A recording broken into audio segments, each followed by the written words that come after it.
Assalamualaikum warahmatullahi wabarakatuh. Kita lanjut ke materi berikutnya. Setelah kita memahami apa itu bunga, perhitungan mencari bunga, kita masuk ke materi bunga tunggal.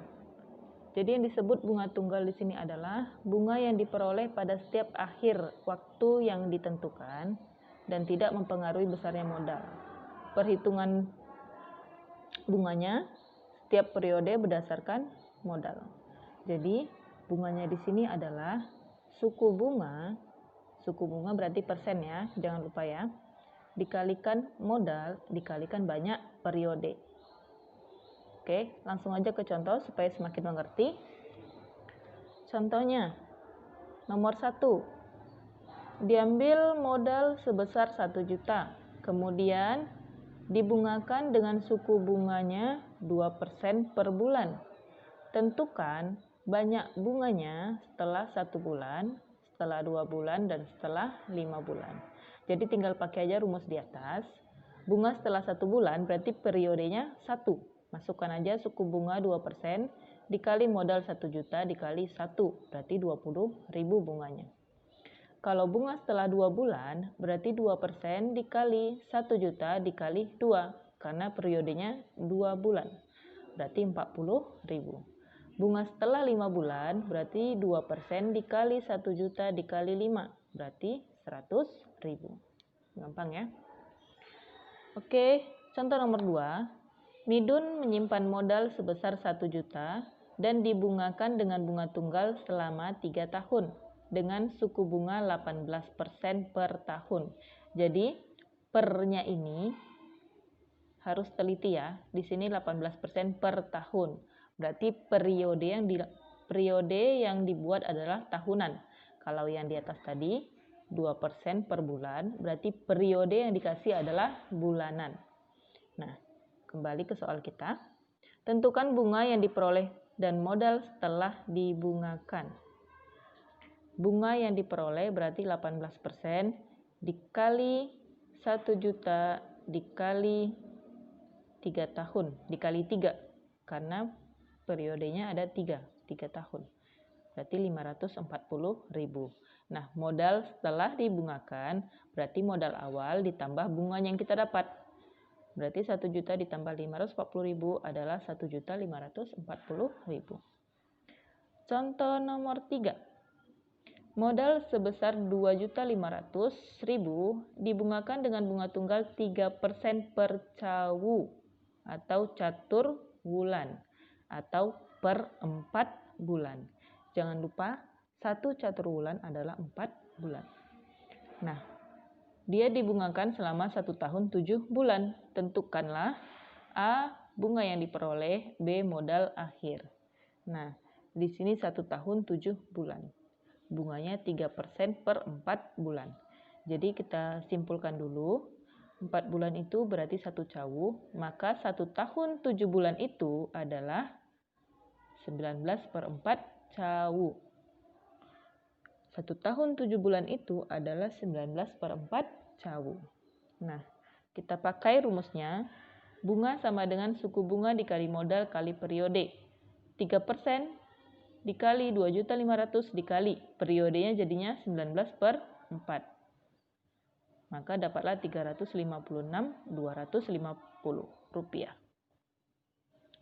Modal akhirnya berapa? Tinggal tambahkan aja modal awal ditambah bunga yang kita dapat. Maka modal akhirnya adalah 2.856.250 rupiah. Next, ada banyak contoh supaya bisa banyak yang dipelajari. Nomor 4. Pinjaman sebesar 1.250.000 dibungakan dengan bunga tunggal 0,5% per tahun. Tentukan bunganya untuk 2 tahun 5 bulan 18 hari. Ini lebih sulit lagi, tapi tidak sesulit mencari restu orang tua. Oke, kita jawab. Untuk bunga 2 tahun dulu. Bunga 2 tahun berarti jelas periodenya 2 kan? Maka 0,5% dikali 1.250.000 dikali 2. Maka langsung dapat 12.500. Untuk bunga 5 bulan, Gimana ini 5 bulan, Bu? Satu periode aja nggak nyampe. Nah, berarti 0,5% dikali 1.250.000 kali 5 per 12. Karena 1 tahun ada 12 bulan. Maka yang dikasih bunga hanya 5 dari 12 bulan. Dapatnya Rp2.604. Bunga 18 hari, lebih sedikit lagi nih 18 hari. Berarti tetap aja 0,5% dikali 1.250.000 dikali 18 per 360. Karena di sini dibuatnya dianggap 1 tahun 360 hari. Maka per 360. 18 hari cuma dikasih bunga dari 360 hari untuk setahun. Maka Rp313. Nah, bunga totalnya kita jumlahkan aja, yang 2 tahun ditambah yang 5 bulan ditambah yang 18 hari, dapatlah 15.417. Modal akhirnya berapa? Tinggal tambahkan modal awal ditambah bunga yang diperoleh. Dapat hasilnya. Contoh nomor 5. Suatu pinjaman sebesar 2.500.000 dibungakan dengan bunga tunggal selama 2 tahun 3 bulan. Bunga yang diperoleh 450.000. Jadi selama 2 tahun 3 bulan dia dapat bunga 450.000. Nah, yang ditanya justru suku bunganya karena tidak dikasih tahu suku bunganya. Diminta suku bunga per tahun ya. Jadi kita jawab kalau rumus awal kita tadi, bunga adalah suku bunga dikali modal awal dikali periode, maka kalau yang ditanya suku bunganya aja, berarti bunga dibagi modal awal dikali periode. Ini metode pindah ruas, sudah dipelajari sejak SD metode pindah ruas. Oke, Ibu lanjut. Nah, 2 tahun 3 bulan tadi itu berarti 27 bulan. Nah, kita pakai periode per bulan dulu di sini ya. Periodenya kita ganti jadi per bulan. Kemudian bunganya 450.000. Nah, modalnya 2.500.000. Tinggal dimasukkan ke rumus. Suku bunga sama dengan ini tadi bunga per ini tadi modal awal 2.500.000 kali ini tadi periode. Periode yang tadi 27 bulan kan?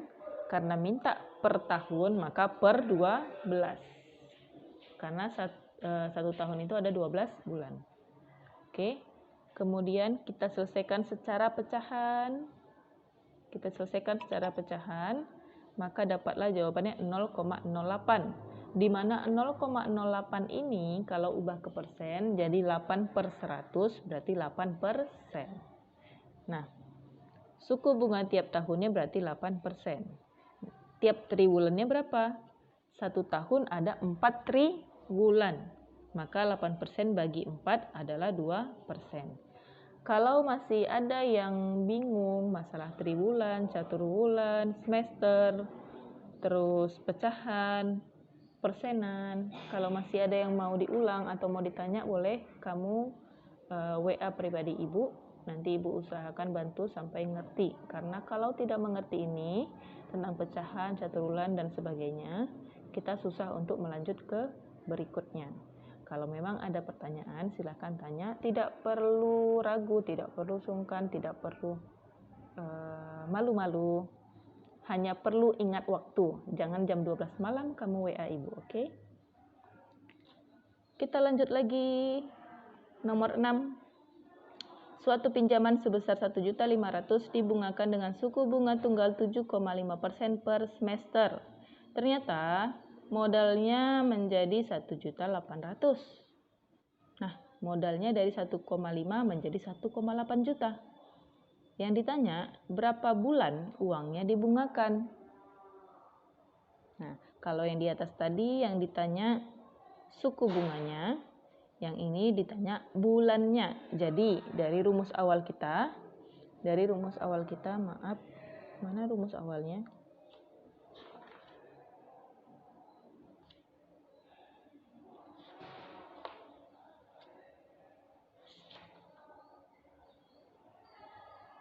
Nah, dari rumus awal kita, bunga sama dengan suku bunga kali modal kali periode, ini banyak yang bisa ditanya.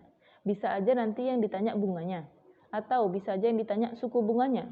Bunganya diketahui, modalnya diketahui, periodenya diketahui, suku bunganya ditanya. Atau bisa nanti ditanya modalnya, bunga diketahui, suku bunga diketahui, periode diketahui, modal yang ditanya. Atau lagi, bisa yang ditanya banyak periodenya. Jadi banyak macam soal yang bisa dibuat. Nah, di sini ada 2 buah soal yang tidak Ibu jawab. Ibu harapkan kalian bisa menjawabnya. Kalian bisa menjawabnya untuk nilai yang bisa Ibu peroleh untuk raport kelak. Oke, ada soal nomor 6 dan soal nomor 7. Silahkan jawab. Tata caranya silahkan lihat di Google Classroom. Terima kasih atas perhatian kalian semua. Semoga mengerti dengan apa yang Ibu jelaskan. Apabila ada kurang berkenan, misalnya Bu, sebaiknya begini cara kita belajar selama PJJ. Atau Bu, sebaiknya begini, silahkan kamu diskusikan dengan Ibu langsung di WA. Tidak perlu diskusikan dengan kawan-kawan kamu di sana karena nggak akan ada solusinya sayang. Diskusikan langsung ke Ibu, kita bahas, kita usahakan yang terbaik untuk kamu semua untuk bisa mengikuti PJJ Matematika dari Ibu. Oke, sekian dan terima kasih. Wassalamualaikum warahmatullahi wabarakatuh.